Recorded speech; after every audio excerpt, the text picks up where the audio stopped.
propaganda I'm not falling for. Timothée Chalamet, Jack Schlossberg, shaving, the lesser of two evils, color analysis, wrong shoe theory, horseshoe theory, and the reinterpreting of evil characters as actually good or defensible just because they're women. I have a lot of opinions, I know, but let's just stick to that last point for the purposes of this essay. I'm gonna reiterate a frequently discussed and not super controversial point, which is that when we interpret films, or really any piece of media en masse, it often says more about us and our moment in time than it does about the work itself. The context in which consumption and criticism happen is often just as influential, if not more influential, to one's interpretation of a work as the context in which it was originally made. It's useful to be aware of this when you come across analyses and hot takes that are ultimately not responses to the literal text or even the themes of the text, but are instead emotional reactions to an imagined victimhood of a character. This imagined victimhood, though often rooted in real-world occurrences, is projected onto these characters to force them into functioning as symbolic victories for any given cultural position. Audiences' desire for personal relatability and aspirational content has flattened both the types of stories being incentivized and our collective interpretations of them. Put simply, when a film is interpreted, people's inherent biases and worldviews are gonna get brought in. I mean, I try my best to be open and honest with y'all about the biases that I bring to my critical framework. That being said, I think it's our duty as critics to analyze what's actually in the text. I want to explore these projections and this economy of clickbait feminist hot takes via the multiple cycles of interpretation and reinterpretation of a story I've seen many times and will see many more: The Devil Wears Prada and its titular character, Miranda Priestly.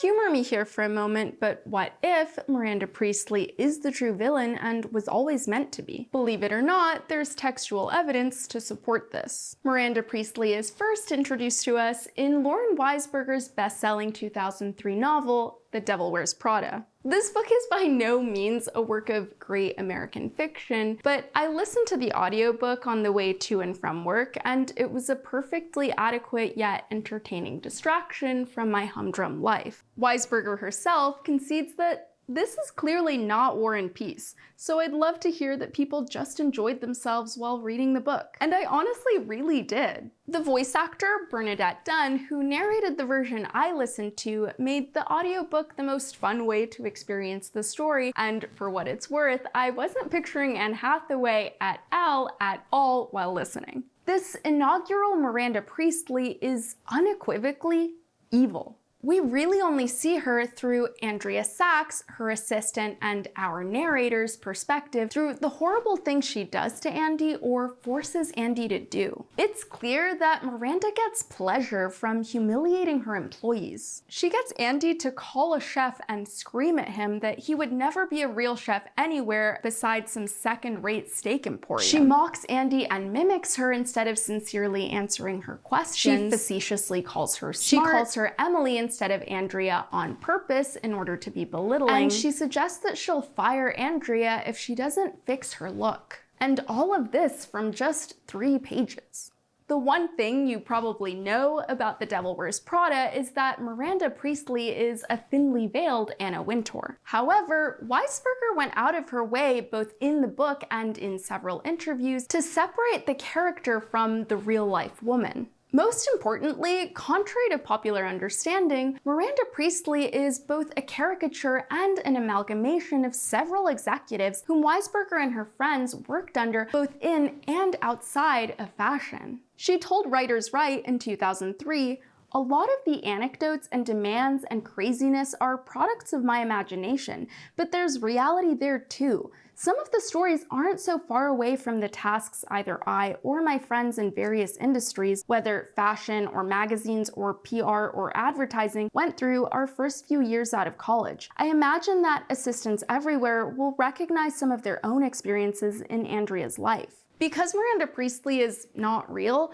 Weisberger is free to be as exaggerated as she wants. Priestley is a bad person, and the Andy of the book feels no need to impress her and has no aspirations towards her. Weisberger doesn't make any attempt at humanizing Priestley, and in refusing to do so, she lets her function as more of a critique of power and abuse. Weisberger obviously touched some nerves, as Kate Betts's article titled "Anna Dearest, a play on Mommy Dearest" reveals. Betts, literal former editor-in-chief of Harper's Bazaar, took to the New York Times to write a mean-spirited takedown of Weisberger's first book. Kind of embarrassing, if you ask me. While saying nothing about the prose, Betts goes on a tirade about little more than the fact that she finds Andrea annoying. Andrea's aura of self-importance is almost enough to make you sympathize with the Prada-wearing devil herself, so you don't really mind if the Antichrist and her coterie of fashionistas who exist on cigarettes, Diet Coke, and mixed green salads do their vile high school best to strip the new assistant of her pretensions. She ends her review with a plea to have some compassion for what she, Miranda, was going through. Andy had a ringside seat at one of the great editorial franchises in a business that exerts an enormous influence over women, but she seems to have understood almost nothing about the isolation and pressure of the job her boss was doing, or what it might cost a person like Miranda Priestley to become a character like Miranda Priestley. It's almost hard to believe, with just how horrible Miranda is written to be, that Betts could attempt to justify her sympathy, let alone see herself or Anna in her. But I feel like she's telling on herself here, and it makes me wonder how she treats her employees. Also, I just want to say, as someone who has worked for people who are incapable of looking at themselves in a mirror, that this is typical. For all of Betts's whining about Andrea's superiority complex, she seems to have forgotten that the little people who have surrounded her in her work life also deserve to tell their story. Now, I'm not contending that Weisberger was writing a Marxist screed.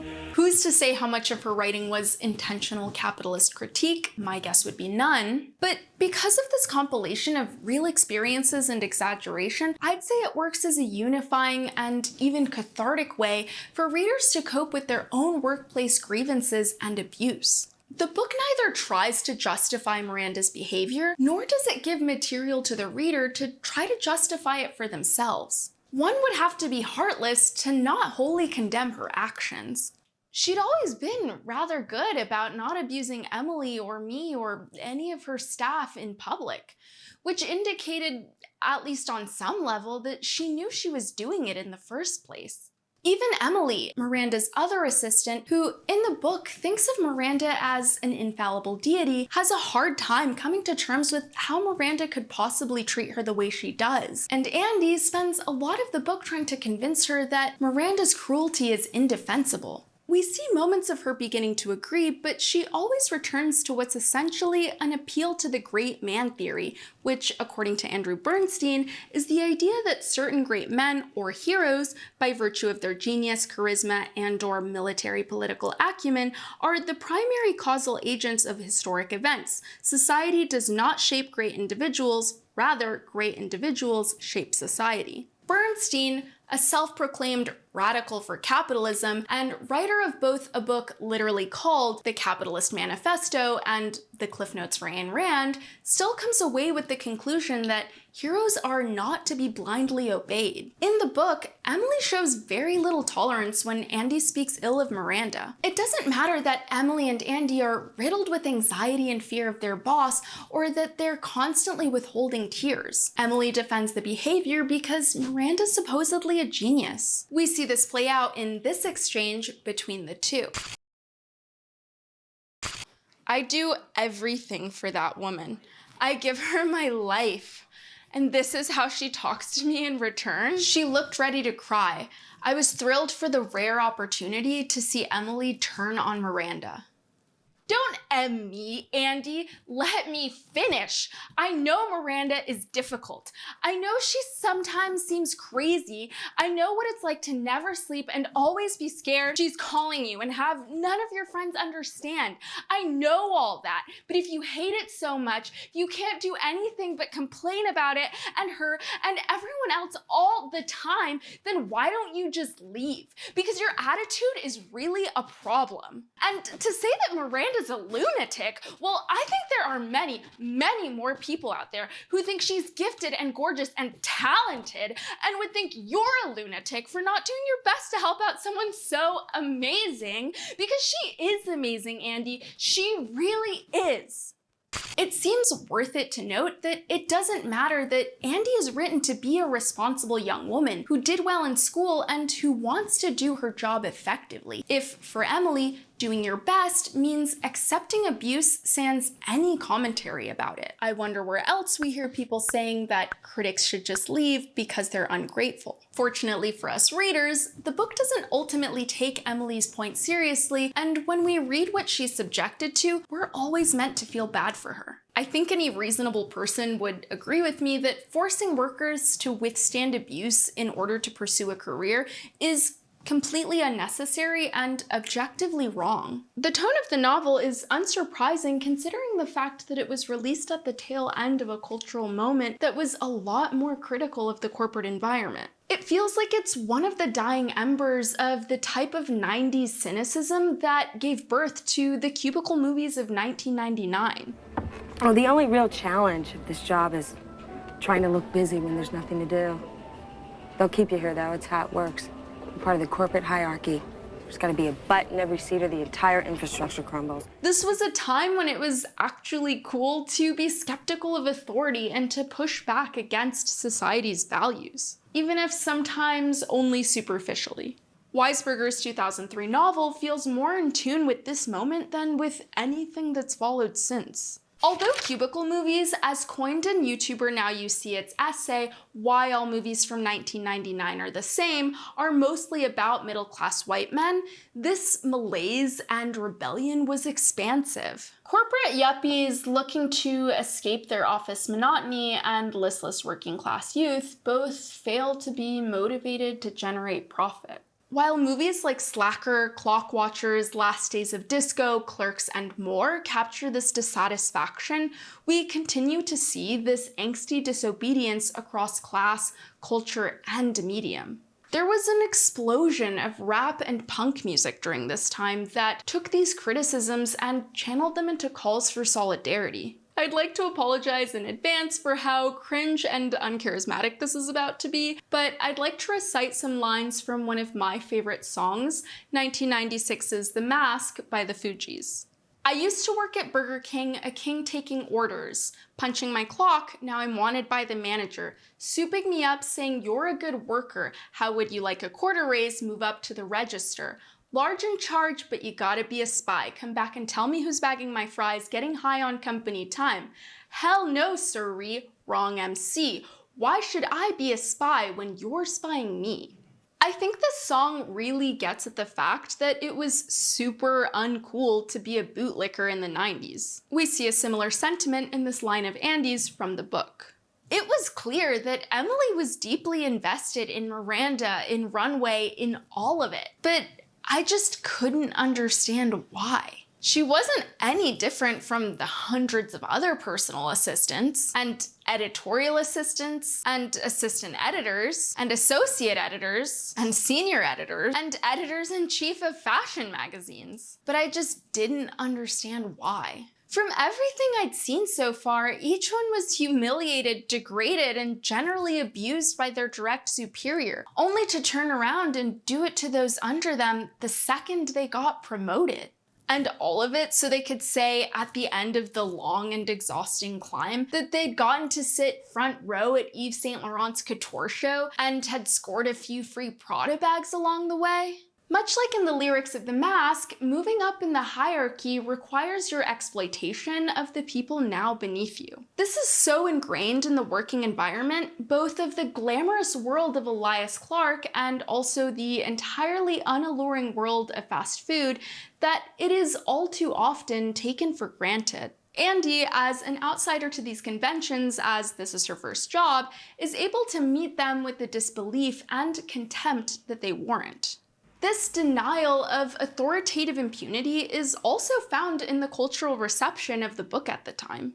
We can see that there was no room for an interpretation of Priestley's character as a hashtag girlboss in Janet Maslin's 2003 review of the book for the New York Times, where she says, "Miranda is undeniably monstrous. She is rude, imperious, snobbish, near criminally extravagant. Miranda is vague yet impossibly demanding with her employees.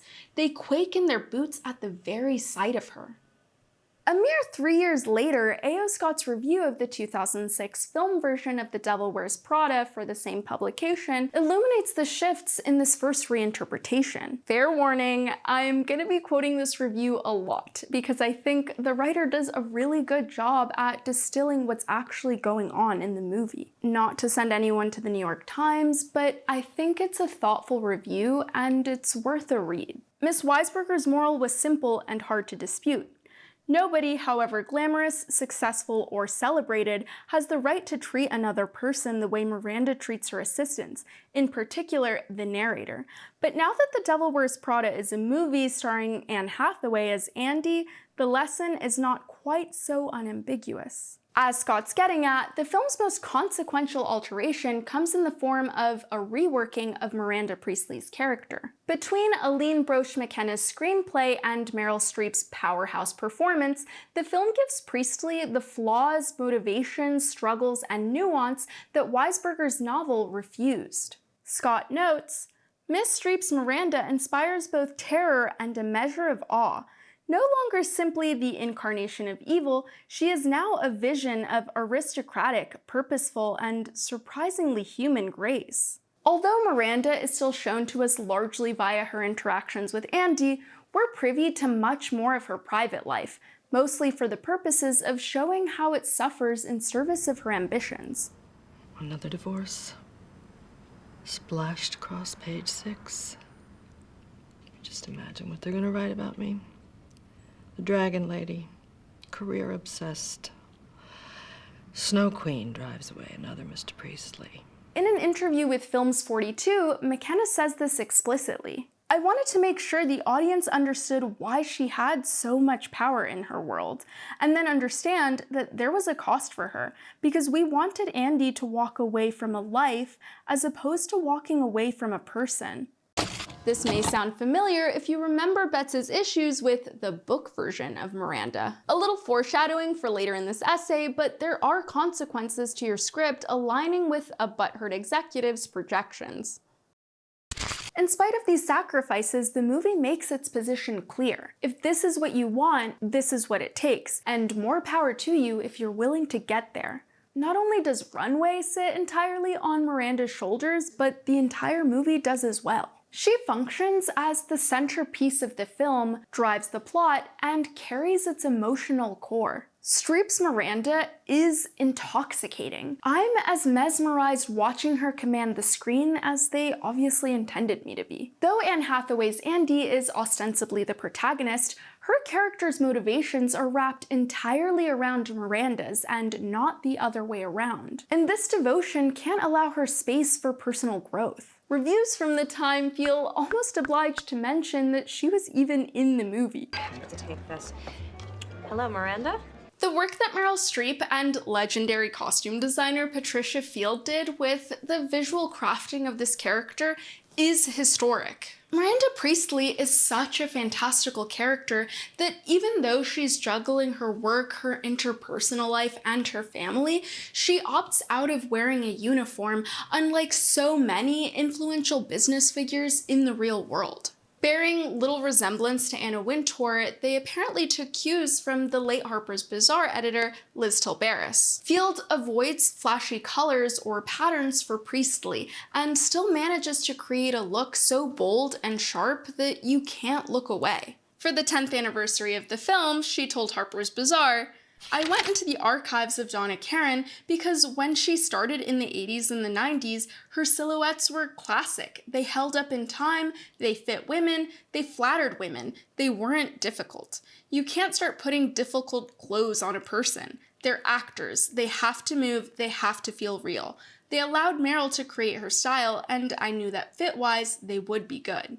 Priestley's iconic silver hair was a nod to lifelong supermodel Carmen de Lorefice, and it only exists because Streep was the sole person with enough authority on set to challenge the production on the fact that silver hair didn't symbolize old age, but rather timeless elegance. You still don't get it, do you? Her opinion is the only one that matters. I honestly can't imagine Priestley without it. I feel like part of the reason why The Devil Wears Prada has such enduring power is because of the brilliance of the costume choices, and that's all Pat. This movie is a testament to Field's talent. She's expressed in multiple interviews over the years that the character and the actor's ability to perform that character are at the forefront of her process. So often, when I watch highly stylized contemporary films, I'm disoriented by set design and costuming that feel good or passable in the most millennial advertising kind of way. They often lack taste, ingenuity, or sazon, and most of the time, if not all of the time, these movies lack all three in their filmmaking craft across the board. Field's success in helping realize so many characters doesn't come from her trying to tell us about herself through her work, but rather from her sincere interest in revealing something true about her subjects. She's also not specifically interested in designer brands. After all, she famously found the legendary tulle skirt from the Sex and the City opening credits in a $5 bin. But my references are very wide.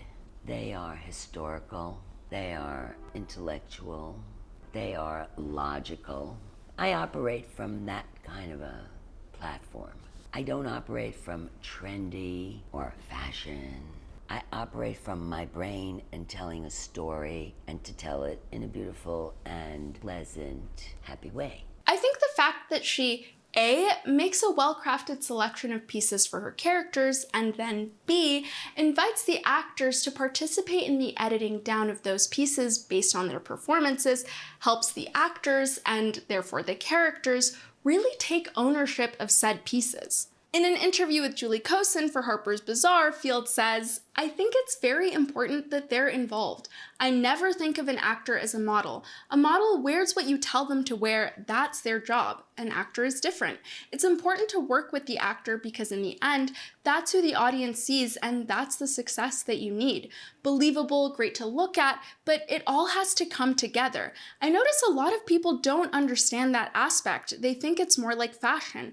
I love to do fashion. I always put fashion in all of my storytelling because that's what I am, but I'm not selling clothes. I'm telling a story." Her attention to actor as well as character is clear in her choices for both Andy and Emily. Rachel McAdams famously turned down the role of Andy 3 times, while Anne Hathaway really had to campaign for herself in order to get the role. Again, I think this speaks to Field's genius, but I'm convinced that she wouldn't have pulled the exact same pieces for McAdams' Andy. Also, just to be clear, it's unimaginable that anyone other than Hathaway could have played the Andy of this screenplay. In the same Harper's Bazaar article, Field says, "After my meeting with her and understanding her personality, I got the idea that Hathaway was a Chanel girl. When I spoke to Chanel, they were very happy. They wanted to put their clothes on a young girl." It's funny to think of a time when Chanel was eager for a young girl to wear their clothes, when today we see someone like Romy Mars at Chanel Haute Couture.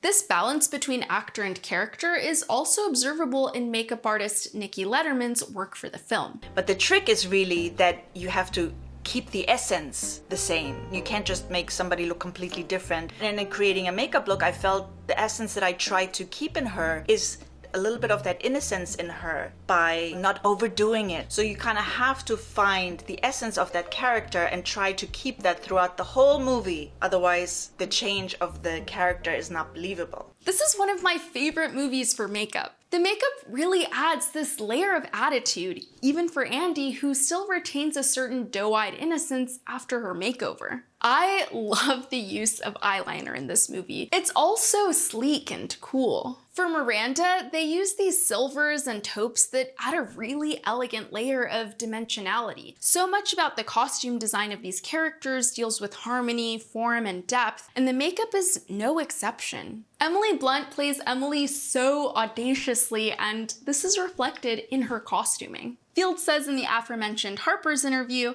"I could take some chances, some liberties, because she could handle it within the way she delivered this character. She delivered it boldly and very expressively, so I linked that up with the wardrobe." I always think of the Rick Owens look with that cropped sort of bolero with those pointed shoulders paired with the wide leather and chain belt and the frayed necklace. So good. Although I think Andy's costuming is the most in line with my own style, Emily's makeup is my favorite in the entire movie. I mean, the colors, the shiny plums with the blues and greens. Elements like Emily's dark nails and plaid indicate to me that her costuming and makeup might have taken inspiration from punk fashion. Not in a challenging of authority, but more as in possession of an inhospitable fuck you attitude. Field extends her highly considered approach to the entire cast.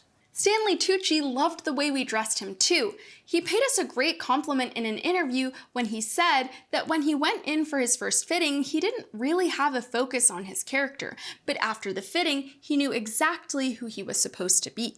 Tucci underlines the importance of her costuming and bringing life to these characters. This is probably starting to sound like a Pat Field appreciation essay, but it would be egregious to ignore the fact that this film is made possible in no small part by her and Letterman's work, and that work should be treated with the reverence it deserves. But I'm sure you know that. Outside of the glamour and the performances, there's very little technical skill on display in this movie. It's entirely uninteresting in its construction. The cinematography is not exciting, there aren't any memorable compositions, the lighting never feels thoughtful or intentional. Honestly, this movie feels like it's lit for no other purpose than for us to be able to see it, which, to be fair, is more than you can say about most movies these days. It's overlit and color graded like a commercial, and it's all completely unalluring.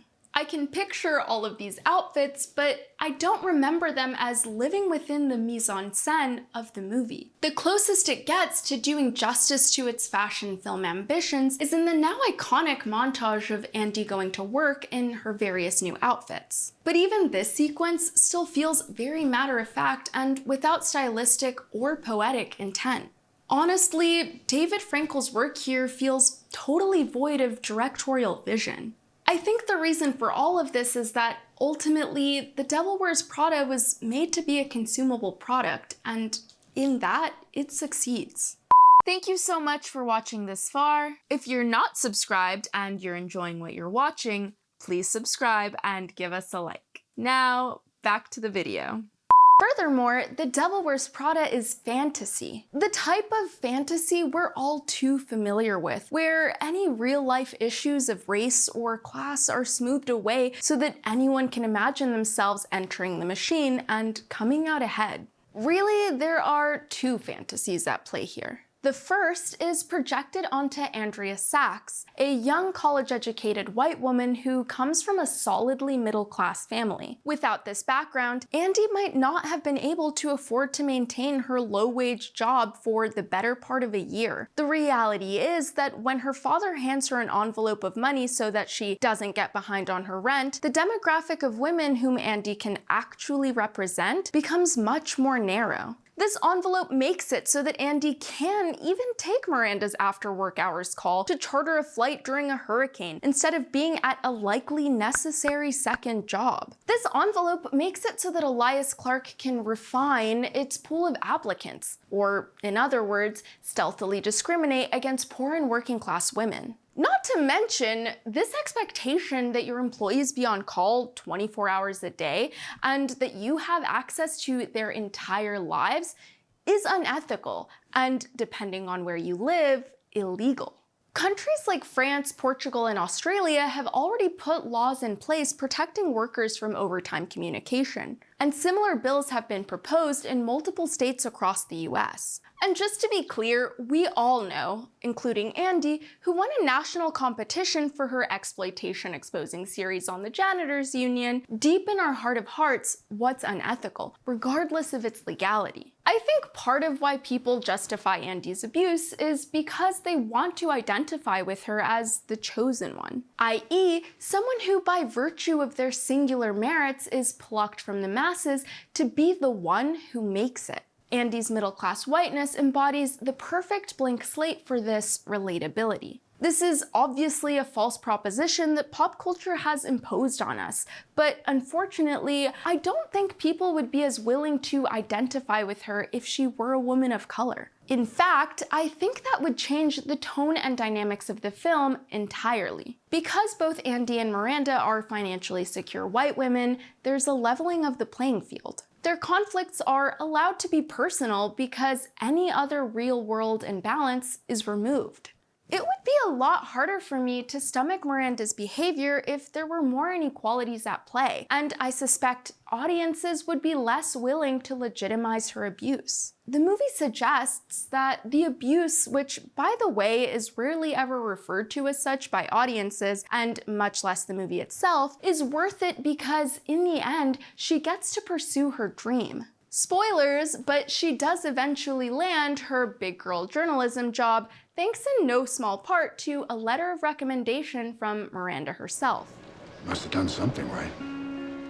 This was actually a change made for the movie. In the book, Andy gets her job based on actual writing that she submitted to multiple publications after her tenure at Runway. The approach the book takes is that there's another way. Perhaps in its own fantasy, it takes power from Miranda and gives it to Andy. She never needed Miranda, she just needed to write, and write well.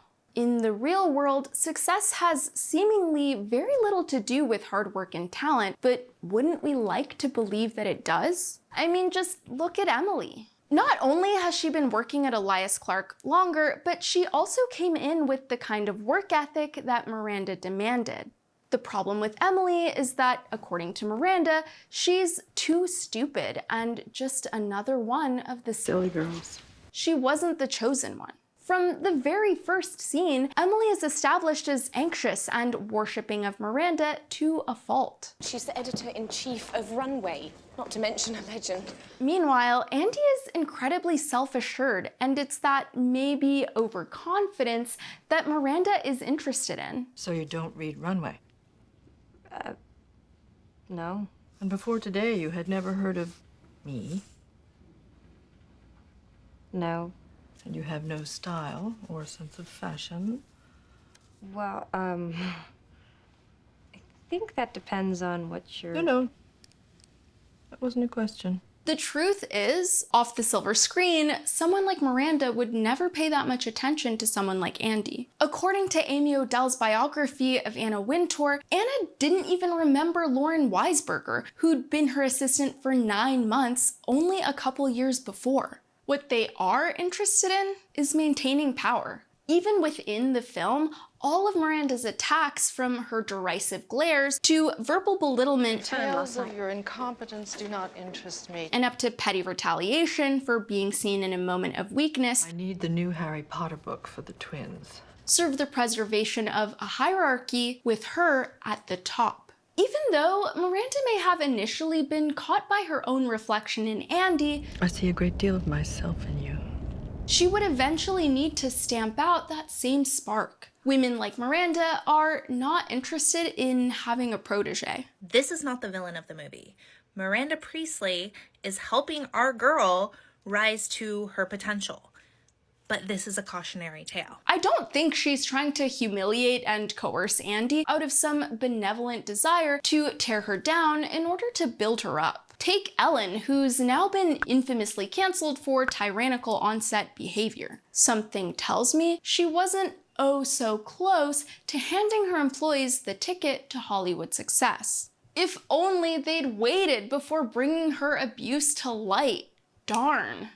In the movie, Andy is only a writer in our introduction to her and at the very end of our 109-minute runtime. Miranda denies that part of her so that Andy can be of better service, and I don't think it's a stretch to assume that Miranda would never give up the seemingly only capable assistant she's ever had. If Andy had agreed to unremorsefully backstab Emily and stay at Runway in the end, I don't think that Miranda, who showed zero interest in her as a writer throughout the entire film, would have ever let her write again. I mean, look at Nigel, who's worked tirelessly under her for 18 years and whom she threw under the bus in one of her corporate power plays. When asked by Entertainment Weekly in 2021 where she thought the characters would be 15 years later, McKenna replied, "Nigel is still by her side. I don't think he ever gets out. It's the Faust story, and he's in hell. He's still ferrying people back and forth across the River Styx because he doesn't have a choice."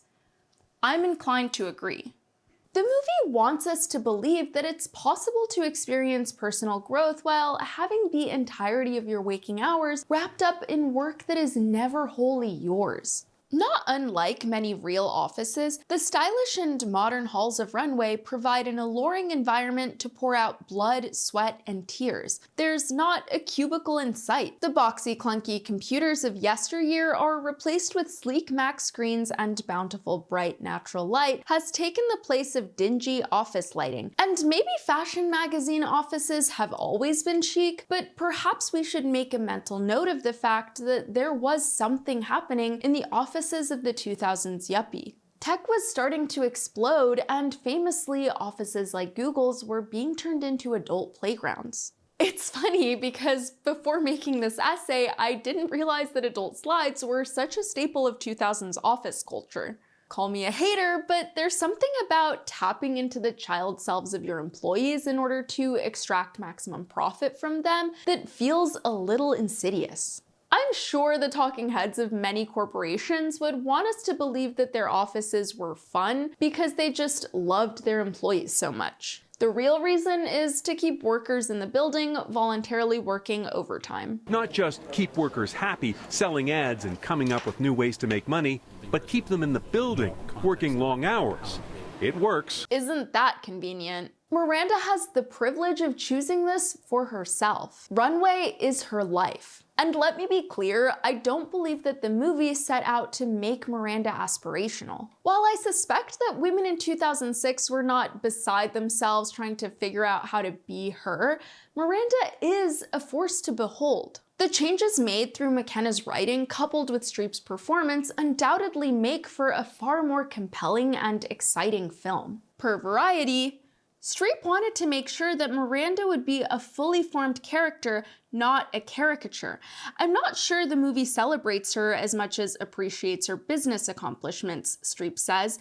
It's hard to run a big company like that. She had 2 suggestions. Getting the business of fashion scene in the movie, she says, which meant adding the monologue where Miranda explains to Andy how the fashion world is responsible for her ratty blue sweater.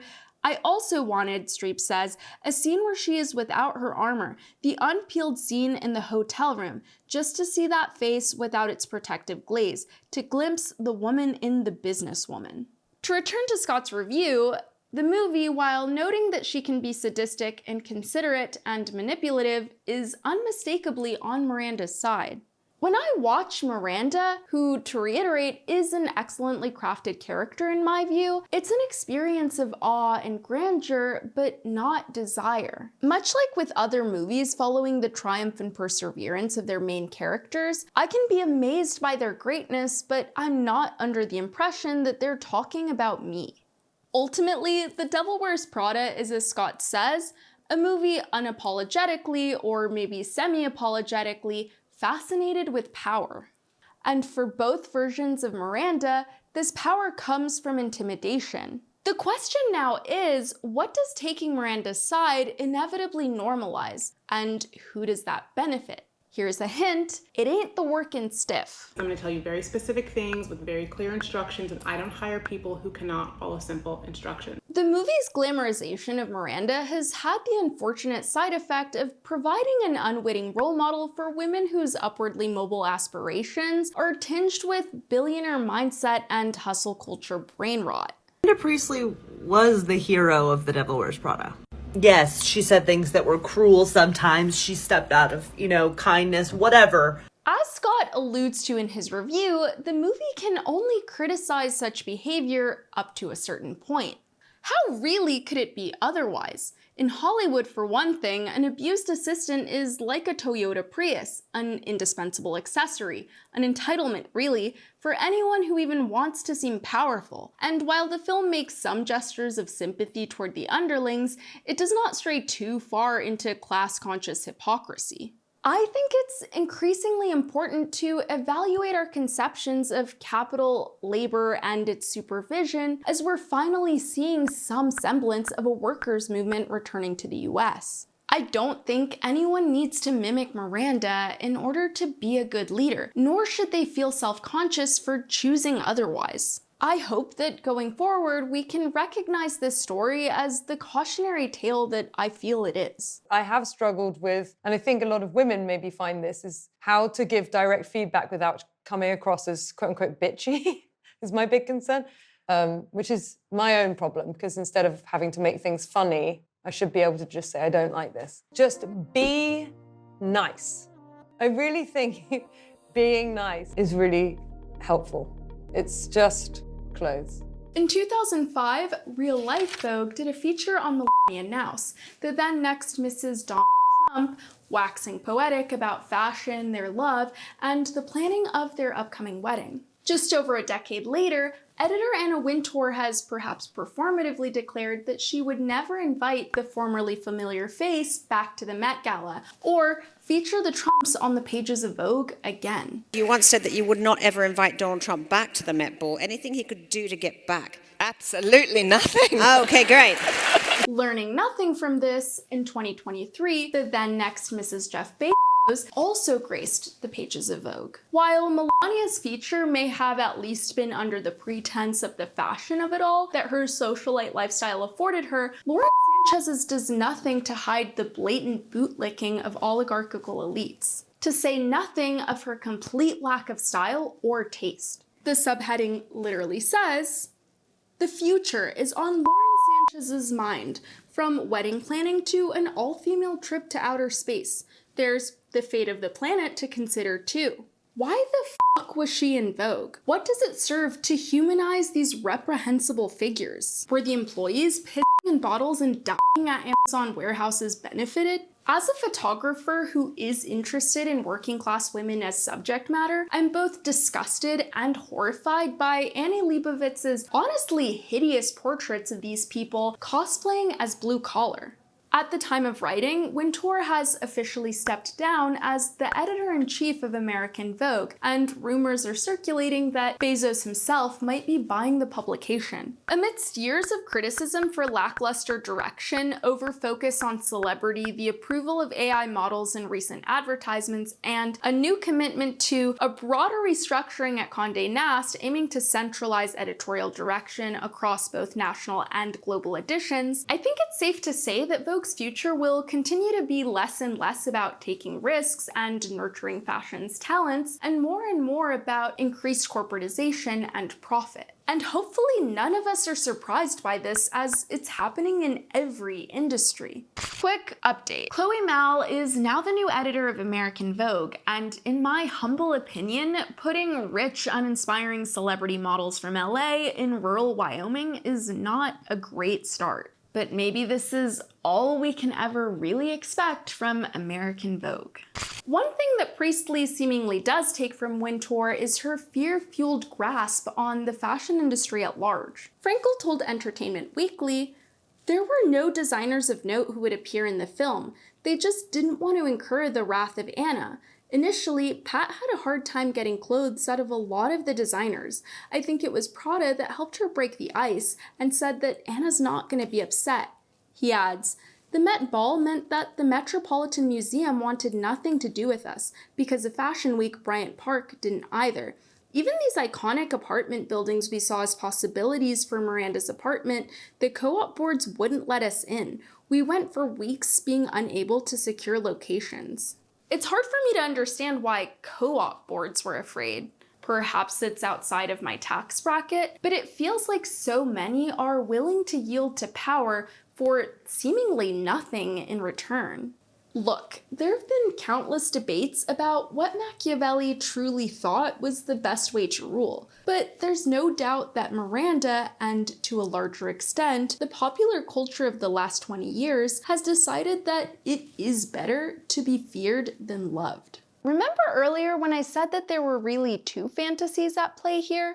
Really, there are two fantasies at play here. Well, the second fantasy is where you come in. In the mid-2010s, audiences seem to have misconstrued and consequently reconstructed the entire film. I know my title is clickbaity, but the honest truth is that I've never watched this film and thought of Miranda as the villain. As we've already established in this essay, the film takes her side. This begs the question then, why do audiences feel the need to come to her defense? And why, in a movie that explicitly has no villain, do audiences feel the need to find one? It's no secret that the early 2000s were a time when 20th century pop culture's cruelty toward women came to a head. We all remember the fat phobia and slut shaming that were so rampant at the time, and I mean, it's not like we've been allowed to forget, as it's all currently being revived. While this was erupting, the 2008 financial crisis was establishing lasting shifts in the culture at large. With jobs becoming scarcer and competition increasing, we started to see less media portraying dissatisfaction in the workplace. Coming into this new decade, there was a pushback against the social and economic conservatism that fucked an entire generation of young people. As I'm sure most online millennials will remember, the real world felt broken, so we turned to the internet as a place of refuge. It may not feel like it now, but websites, back when we went to them on our computers, used to feel almost like fun after-school clubs. Not everyone was on every website the way they are now, because there was no incentive to be in a space that didn't align with your own personal interests.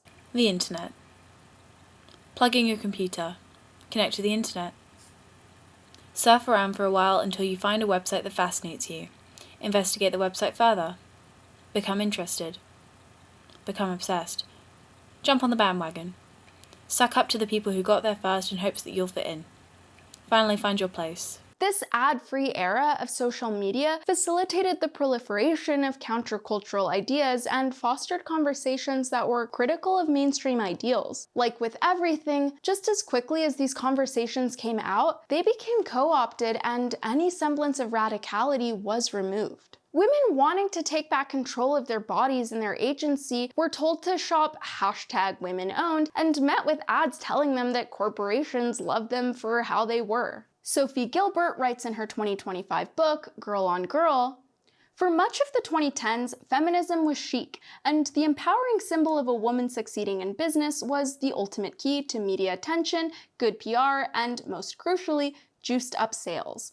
If these women could succeed while upholding feminist values and treating their employees humanely," Amanda Mull wrote in The Atlantic in 2020, "then maybe the patriarchy was just a choice that savvy consumers could shop their way around." Just so we're clear, by the way, there's nothing wrong with women-owned businesses, but there is something wrong with the conflation of consumption and liberation. By 2014, VC-funded websites that relied on ad-based revenue like Refinery29 and BuzzFeed had taken hold of the internet. The clickbait economy was in full swing, and the mediums for dissemination had become fully co-opted. Now, I just want to take a moment to say that I recognize that everything I've said here is extremely condensed. And as someone who lived through it, I know that there's a lot more to this time period. But I think we needed some super basic context for how we ended up in the girl boss era. Now that we're here, the girl boss era took radical feminist discourse and made it socially acceptable for masses of women to talk about liberal feminism as though it were subversive. Compare that to just a few years before, when I was a teenager, when nobody was talking about feminism outside of academia and the aforementioned internet spaces. Gilbert continues, in the aftermath of the recession,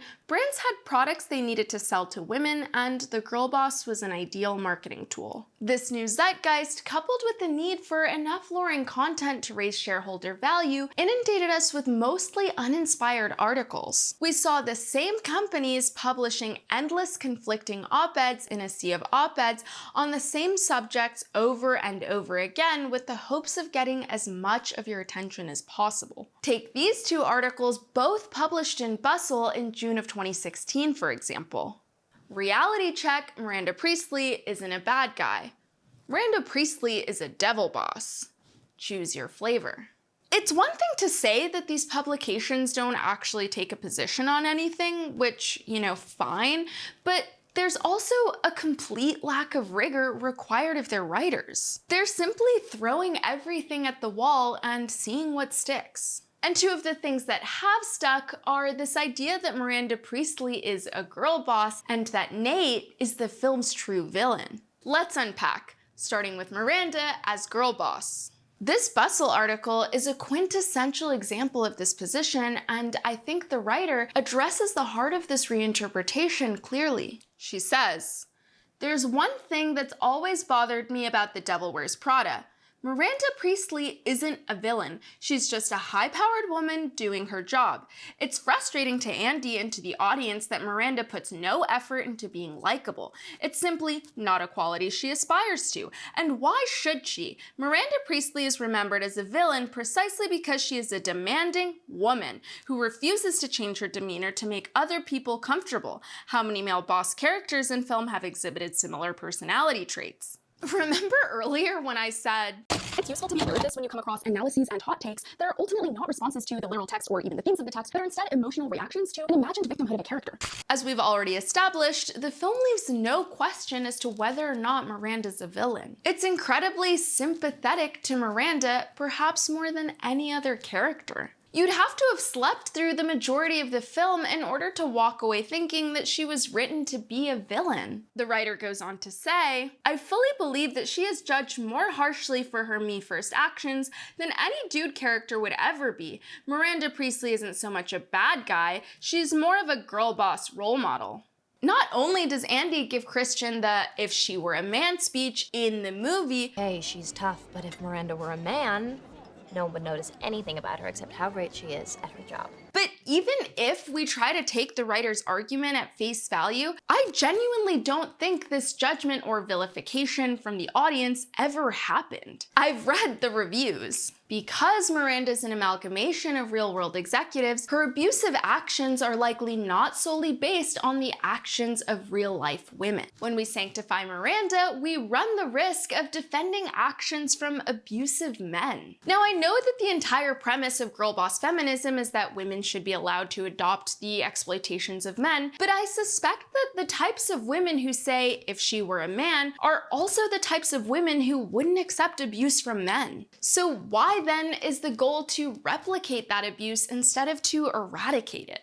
One of the loudest voices that contributed to the replacing of the feminist with the girl boss in the 2010s was Sheryl Sandberg, the former COO of Facebook. In her viral TED Talk and subsequent best-selling book of the same name, Lean In, she presents a manual for moving up in the workplace and shattering the glass ceiling. The entire ideology was wrapped around women's personal responsibility as opposed to corporate accountability. I originally wanted to pull a clip from her TED Talk, but it's honestly so boring and insubstantial that I won't waste your time. Unsurprisingly, Lean In was ultimately nothing more than a cash grab and a ploy to use women to increase Facebook's usership. Sandberg apparently admitted on her book tour that she, quote, had never said the word woman aloud because that's not how you get ahead in the world. I'm sorry, but that's hilarious and absurd. When confronted with valid criticism from former Facebook employee Kate Loss, Lean In's publicist and former head of relations for Facebook outright said, "There's a special place in hell for you."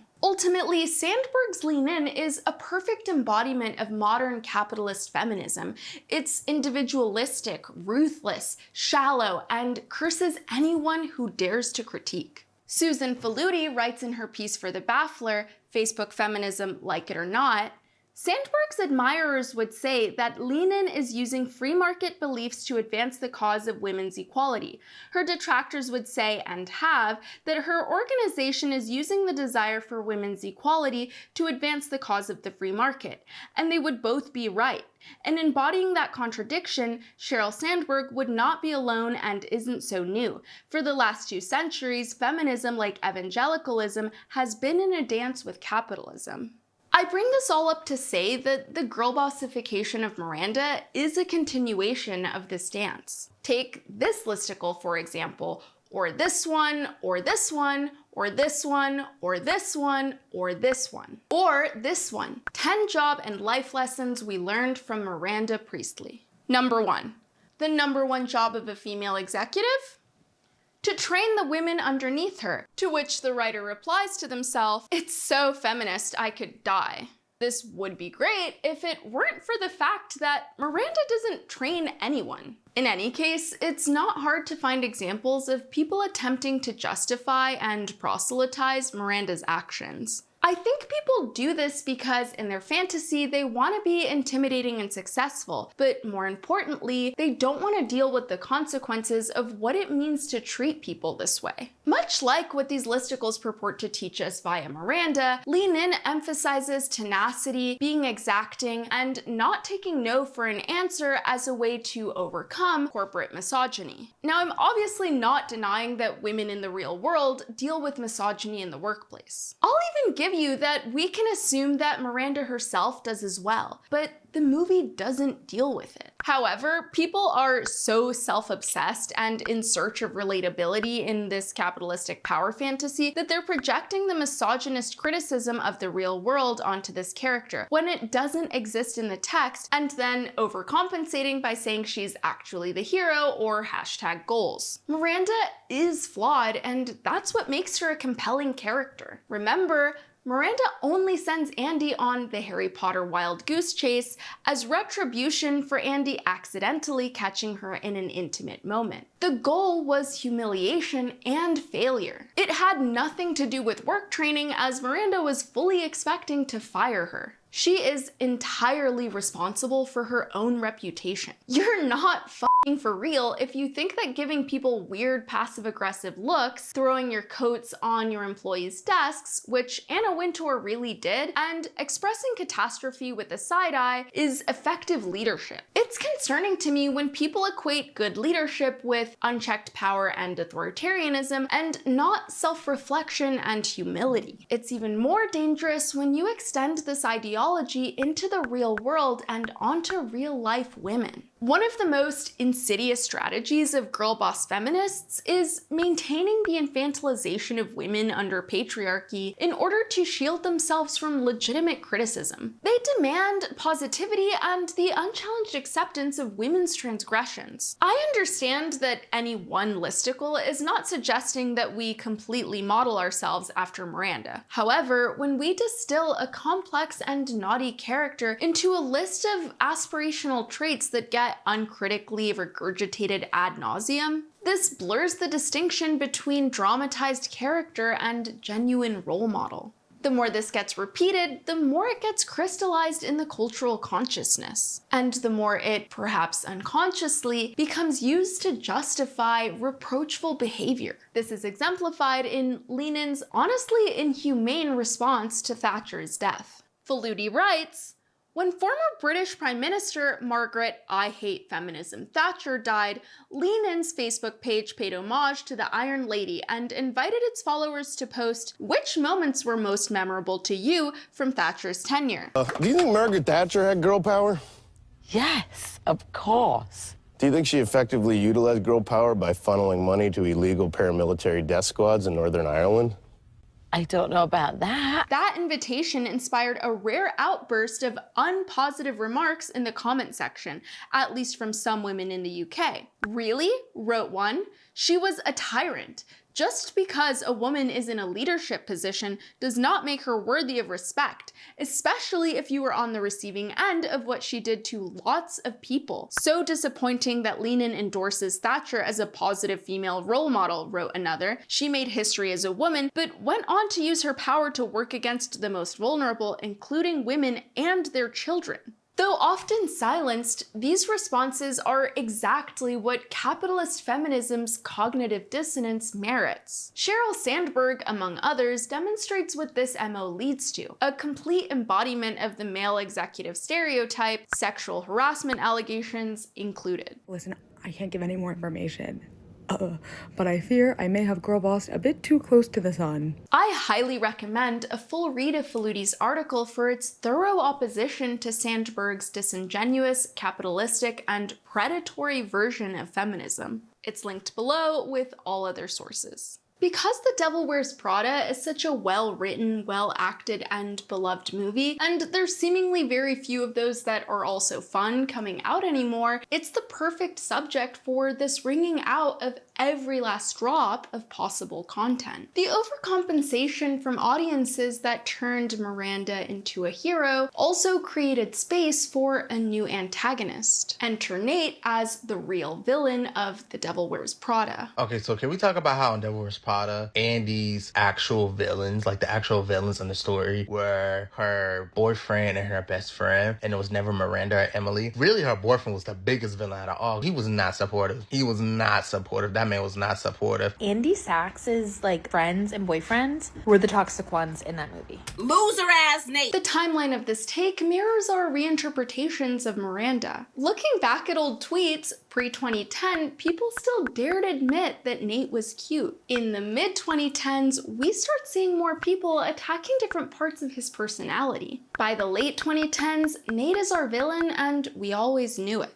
In the book, Alex, renamed Nate for the film, is a character that helps ground Andy by being one of her connections to real people in New York City. The book, unlike the movie, actually makes an effort to include the diverse and working class people that surround Andy within its narrative landscape. Just as Andy is beginning her job at Runway, Alex begins his as a teacher in the public school system. He is repeatedly referred to as a do-gooder, and his character is meant to hold a mirror to Andy throughout the book. The virtue of his profession makes it easier for readers to take seriously his objections to Andy's selfish behavior. And her behavior is selfish both in the book and in the movie. When he's made to be a sous chef, his moral high ground is removed, and I think this is partially why audiences have felt so comfortable judging him as harshly as they have. Andy, I make port wine reductions all day.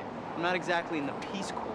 Also, I think the restaurant world, especially in New York, has a lot more in common with the fashion industry than McKenna suggests. I've never understood how he was even able to be home and waiting for her when restaurant workers notoriously work such long hours. In both iterations, Andy feels that her circumstances are beyond her control, but because book Andy doesn't allow herself to get as swept up in the glamour of Runway, her selfishness feels more egregious. Though she claims, I didn't have a choice. She sells out all the people that she cares about because she thinks that's what's required of her to become a writer. In the movie, Andy, as well as the audience, is encouraged to get carried away by the allure of everything that Runway dangles in front of her. Substance is put on the back burner for the perception. It's toxic! Boring, yeah. It's so toxic! It's a toxic volcano, always erupting. The temptation of fashion, celebrities, parties, and power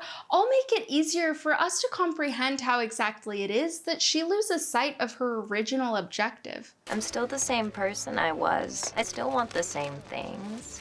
Andy is lying to him. I mean, Andy is lying to herself, but I think Nate knows her well enough to see through it. Pretty early on, she stops even trying to rationalize her decisions as being in pursuit of her writing career. She refuses to admit to herself that she might want more than just to please Miranda. And what a pile of bollocks! I think the criticisms levied against Nate in most articles are misguided and unfair. Overall, I think he's a pretty good and supportive boyfriend. Nate is not the villain in Devil Wears Prada, and some of you have forgotten how this movie plays out. Do I think it was nice of Nate and her friends to play keep away with her phone?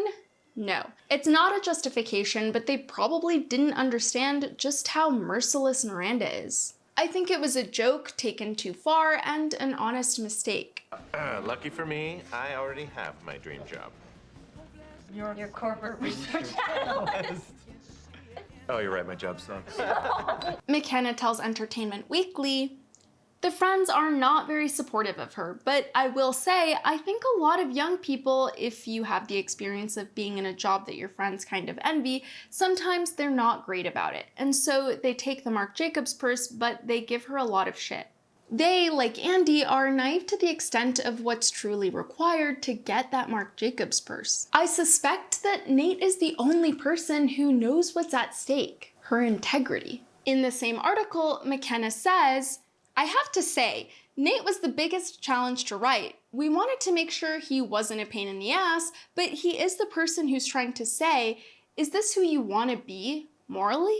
The filmmakers make it obvious that Nate loves Andy and that his behavior is rooted in that. When she's pushed to the brink of quitting, he's the person she calls and he's unquestioningly supportive. He could have talked her into staying for any number of reasons, and I believe audiences would have taken even more issue to a man forcing a woman to stay in an abusive workplace. I think that now, however many years later, what people focus on is that he's trying to restrict her ambition, continues McKenna to EW, but her ambition is going towards something that she doesn't really believe in, so he has a point. It's ironic that I initially found these quotes from McKenna in a Stylist article called Devil Wears Prada Screenwriter Confirms Nate is the film's worst character, which borrowed them wholesale from an EW article that was more aptly titled The Devil Wears Prada Screenwriter Knows Everyone Hates Nate. I think McKenna's quotes speak for themselves and show that she made the effort to craft the story and dialogue thoughtfully, and then audiences just didn't take the time to interpret it thoughtfully. The disregard for her writing in these takes is especially flagrant when the movie so clearly communicates what she says in these quotes. I'm sorry to be this person, but I honestly think the Nate hate is rooted in misogyny. Andy is not without fault. The Devil Wears Prada is her coming-of-age story. She's an imperfect young woman who's gonna make mistakes. Nate simply highlights those mistakes, and that is his narrative function. McKenna says, that was a girlfriend part, really. That's a part that a lot of women end up playing, the why aren't you home more, the naggy wife. You're mad because I work late all the time and because I missed your birthday party, and I'm sorry. Come on, what am I for? I think this negative gut reaction towards behavior that's typically written for women needs to be examined. In the same way that women are rarely ever pointlessly nagging, I don't think that Nate is either. McKenna makes it clear that it's not about his birthday party and it's not about him hating fashion. Their breakup starts with him trying to point out Andy's callousness toward Emily. I thought Paris was a big deal for Emily. Not only is he standing up for another woman, but he's trying to stop Andy from crossing this moral line. And all of this after she's been quietly flirting with Christian. There are two types of people in this world, those who see Devil Wears Prada and thinks that Andy was good for sticking to her morals and becoming the woman she wanted to be, and those who knew that she really just threw her life away and that she made it to the top only to fucking give up. She had the hotter guy, she had the better career, the better life, she was traveling across the fucking world. No. And she said, don't be ridiculous, everyone wants this. She was right. Everyone wants that. And I don't care if this makes me a bad person, because it's the fucking truth. I fully think it's ridiculous to flirt with someone who just oozes ickiness like Christian when your boyfriend really loves you and is nice and a supportive dude. Like, I feel like that's pretty bad. I'm judging. Also, if my girlfriend missed my birthday party for work, I think I'd be a little sad too. All in all, I feel like Nate is pretty reasonable. He never blows up on Andy and offers, I think, a fair amount of patience. You want to know what I think is the wildest part of this whole discussion? It's the fact that the media took this clickbait so far as to corner Adrienne Grenier into admitting it. lest he be labeled a misogynist. I have to admit, I did not see some of the subtleties and the nuance of this character and what it represented in the film until the wisdom of the masses came online and started to push against the character. And it hadn't occurred to me. I was as immature as Nate. Nate had not grown up, but Andy was. This is a coming of age for Andy. And she needed more out of life than Nate. This quote makes me really sad. It sucks because he performed that character so well. And it seems like he had a solid grasp on his motivations during the time of filming. It's incredibly frustrating to see him backtrack in accordance with these vacuous claims. Andy definitely had not grown up until the end, where she's rightfully apologizing to Nate. I think that this insistence on his villainy not only undermines McKenna's writing, but it also undermines Grenier's naturalistic, understated, and tender performance. Based on this role alone, I believe that he's a talented actor. Dana Schwartz writes for EW, Grenier walks a fine line with Nate. The character had to be needy, but not annoying, hunky without seeming implausible. McKenna responds, I think Adrian does a heroic job of seeming like that actual college boyfriend, that guy who's a drummer in a cool band and plays intramural rugby and plays guitar and maybe took a ceramics class. I think Adrian just nails that, and it is a bit of a thankless role. Sorry to backtrack, but I'm still stuck on that stylist article that claims that McKenna confirmed something that she denies in the very quotes that they pulled.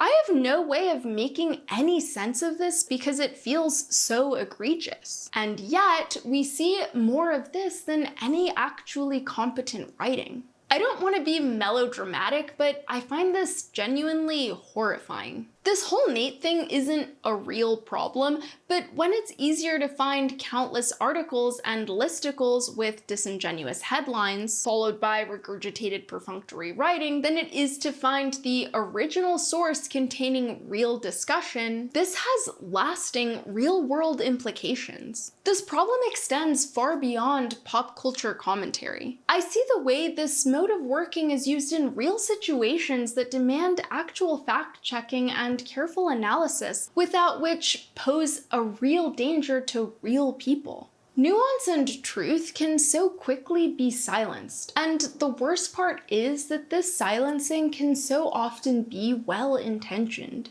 To bring this all back to story and character, I want to talk about villains. A villain's dramatic function is to be a foil to the hero, of course, but what makes a character villainous is often a reflection of what the writer or we as a society consider other, and thus something to be against. A way this is manifested is in the archetype of the fabulously evil woman, who is often ostentatious, confident, and even sexy. All of which are especially criminal when not coming from a conventionally attractive young woman. I'm not a witch at all.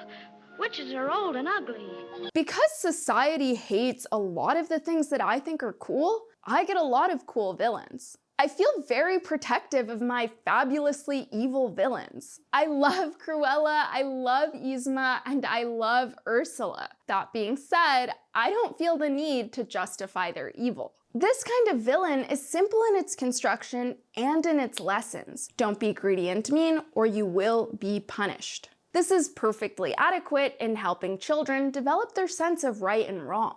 However, the fabulously evil woman underneath this tale of morality also says that women who are independent, self-assured, and wanting to take back power are inherently dangerous. Recent media, with its heightened sense of cultural literacy, has rejected the simplistic villain for what Miquel Martín del Campo calls more than just evil and antagonistic, something more than mere foils. Modern villains are charismatic, charming, and they teach the hero unwanted lessons that prove nevertheless illuminating, which is to say, not really villains anymore. Perhaps a lesson we should take from the simplistic villain is that unforgivably evil women do exist in the world, regardless of their complexity, their origin story, or the misogyny they face. I've already touched on the real-world dangers of what happens when we ignore this fact and attempt to sanitize women to the point that they can no longer be culpable, but it also ruins our narratives. This is how we end up with unfabulous and lifeless movies like 2021's Cruella, on which McKenna was coincidentally also a writer. This movie feels more like a focused grouped response to all these hot takes than a story that anyone actually felt compelled to write. It's especially pointless to retcon a sympathetic origin story when the justification for Cruella is another Cruella that's just a flatter version of Cruella. Not to mention, the original character is just literally unjustifiable. Nobody is arguing for killing puppies, which is what makes all of this so absurd. 101 Dalmatians is a heartfelt story about a community of creatures taking matters into their own hands and coming together to protect their babies. And sometimes, a story just needs a mindless evil. Even better if that evil is fun and camp. Excellent villain, mate. I understand there's a problem when women characters are only either Anita or Cruella, but the solution isn't to justify Cruella. Take the trope of the evil stepmother, as portrayed by Elaine Hendricks as Meredith Blake in 1998's The Parent Trap. Being a fashionable career woman doesn't absolve Meredith of her wrongdoings, especially ones that were targeted at literal 11-year-old girls. As a side note, one can't make a feminist defense of choosing career over family without addressing how immoral it is for capitalists to structurally require us to make this decision in the first place, effectively pitting mothers and career women against each other. In The Parent Trap, there's a transfer of power from parent to child. As we know, we've built a world where children have very little autonomy, and that's part of why that subversion is such a trope in children's media. The Parent Trap is a fairy tale, and pointing out the absurdity of its plot is pointless because it's a fairy tale. It's nonsensical, and that's part of its charm. It's just a movie. It's pretend. You're an adult, you should know that. Fairy tales need villains, and pointing out that they were written with misogynist undertones does nothing to make them redeemable. I don't personally understand how people even try to justify Meredith when we already have an exemplary step-parent to Lindsay Lohan within the Disney universe. I fell in love with you. I knew you came with a history and a family, and I respect the hell out of that. You've always put the kids first. That's exactly how it should be. That's how I want it. The solution to the evil stepmom trope isn't to say Meredith is actually right. One of many could be to write more stepmothers with the kind of integrity that Ryan Volvo had in Freaky Friday. As adults, we need to be able to hold multiple complex truths at once. Meredith Blake being a villain is relying on society's misogyny toward beautiful, successful women, but understanding this does not grant her innocence. Similarly, villains who are complex, enticing, and well-written can still rightly be considered the villains of their own stories without being turned into anti-heroes. Then there's the matter of defending thorny, troublesome, or antagonistic characters whose entire existence is defended within their own texts. Regardless of whether or not characters are textually the antagonists, there still seems to be an entire cottage industry of hot takes running to their defense. This is superfluous if we just respect the work of the writer of the original piece of media. I'm not talking about just their intention, but about what their work effectively does. If what we need more of is complex and flawed characters like Miranda Priestley, then please stop trying to turn the ones that we do have into heroes and villains. First, I want to give a huge thank you to my friend Christina at Revoila Vintage. She let me pull a bunch of amazing pieces for this essay. For any of my fellow fashion lovers, her shop is linked down below. Now, you can tell I've been working on this essay for a while because when I first started research, The Devil Wears Prada 2 hadn't gone into production yet. I think I've very clearly established how much I enjoy the first movie. That being said, I can't say I'm especially hopeful for this next chapter. Only 4 years ago, David Frankel told Business Insider that the team considered doing another movie for like 5 minutes, but decided against it because they told the story that they originally set out to. And I think that was the right decision, he added. Aline always considered that this was the story of somebody climbing Mount Everest. Miranda is Mount Everest, and Andy is making her way to the peak. And it's like, okay, we got there. According to IMDb, the budget for the first film was only around $35 million. It was made before studios practically killed the mid-budget feature. My guess is that the sequel will have a lot more money pumped into it and will certainly lose much of its charm and creativity along the way. A star-studded ensemble cast is usually a telltale sign of some gimmicky marketing to get more people in theater seats. I'm sure Disney is paying everyone exorbitant amounts of money to return to a story that even members of the original cast have explicitly said was unnecessary. Variety said of the film's stars in 2016, Streep, who has never made a sequel, has said privately she's not interested in telling that story. I'm not sure if could is the right question, Hathaway says. Should there be? I'd love to make a movie with all the people again. That's something totally different.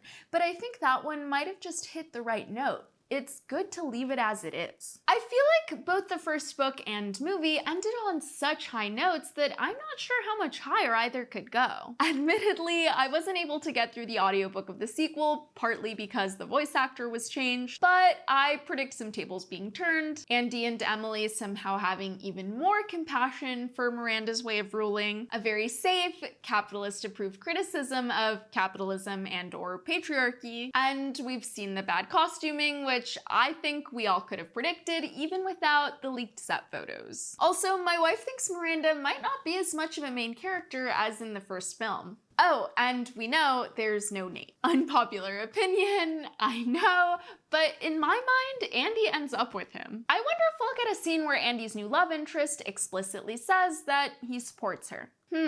What are your predictions for the new movie? Will you be watching? I'm personally really scared to watch and have exceptionally low expectations. Leave your thoughts down below and let me know if I should film a follow-up to this video next year when the sequel comes out. Thanks so much for watching. See you in the next video. Please take a moment to listen to and support my friend Nada, her husband Ahmed, and their 3 beautiful girls. Her GoFundMe is linked down below. Gaza, ang mother of 3 girls. Your support is not just money for my family.